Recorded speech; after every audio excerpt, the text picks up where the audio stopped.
to this review of the One Way UK Daily Devotionals for the 11th to the 15th of June.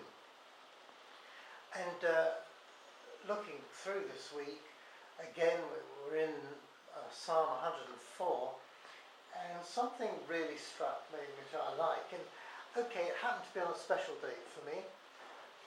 Let me just get round here. The 12th of June was the 10th anniversary of these devotionals that I've been writing now for 10 years. And so I did pay attention in particular to verse 5, where we got to it on the 12th of June. He set the earth on its foundations so that it should never be moved. And in the devotional for that day, we talked a little about that. Now, I don't want to go into the detail of what I said and just regurgitate it, but I wanted to just think more generally, because we saw how in Job, the Lord hangs the world in space, and how science today would recognise that as being a fact. As they would say, well, we've been out there, we've photographed it, we know that's so. But as regarding all the things of life, whether it's our moral code, the way that we want to live our lives, our focus, what are we aiming for in life? In all of those things, we can take different views. We can take a purely personal view, which is about me all the time, and what I want to do, what I want to achieve, how I'm going to do it.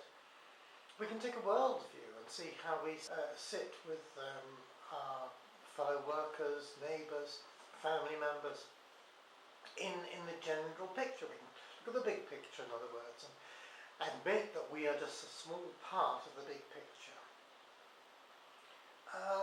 We can take the view of a particular philosophy, and in that I would include a political viewpoint, whether we're for democracy or against democracy, whether we believe that people should have freedom of speech or not, whether people should be permitted to own land, own the means of production, or should these be something which only government should do.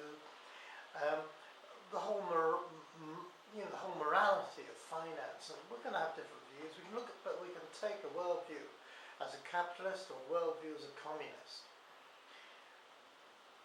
What I was thinking about, looking at this verse, he set the earth on its foundation so that it should never be moved. Pretty absolute sort of statement to make. Is there is another way that you and I can go, and that's this way. We can have a Bible view of the world. We can have a Bible view of the world and the way that God perceives it, the way that God sees it. Jesus came to save us. He came to save us from some things, and he came to save us for some things. And what those things are described in detail here. I don't have to go into it now. But it does mean that it gives us a particular view if we follow the Bible. It'll be, if you like, a Jesus view of life. And I can bring out such things which we're all familiar with, such as we should love our enemies. We should pray for those that sort of are against us. When we see the natural world around us at the moment, as you may well hear, the skies are opening and we're experiencing torrents of rain coming down. All my water buckets are full. All my ground is absolutely full of water, but we're still getting rain. And it's comforting, perhaps, when we're getting this in the middle of a drought. But what's our view of the natural world? Well, we can have an ecological point of view. We can have a point of view of somebody who wants to preserve everything all the time. Or we can take a Bible view of it and take our guide from this book. It's really what I wanted to say, is that how are you and I going to live our lives? Are we going to live our lives following some philosophy of man? Are we going to do it selfishly, putting ourselves first?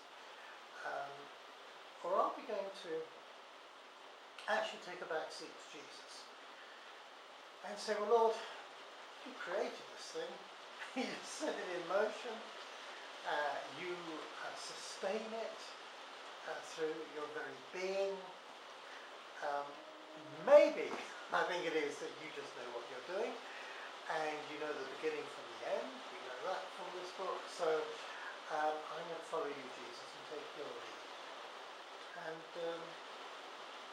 it's a choice that each of us have got to make.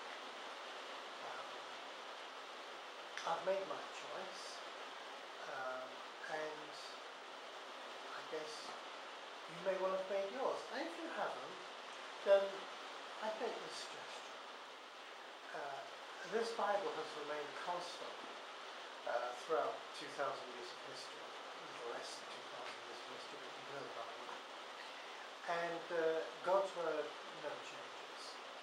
And his gifts and callings are without repentance. It means he's not going to go back on the fact that he's called you and me to follow Jesus. He's not going to change his mind and say, oh, no, sorry, wrong people. He's just not going to do that. So how about following Jesus? Not just on Sunday, not just by trying to be decent and do the honourable thing, but actually by reading the Bible from the point of view of what does actually God want to see in the world around you? What is his philosophical view of life on earth?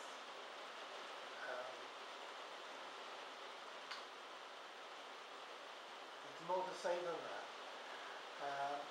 except thank you for watching this video. Thank you for reading the daily devotionals with me. Have a wonderful weekend, whatever the weather. Bless you, and I look forward to being with you.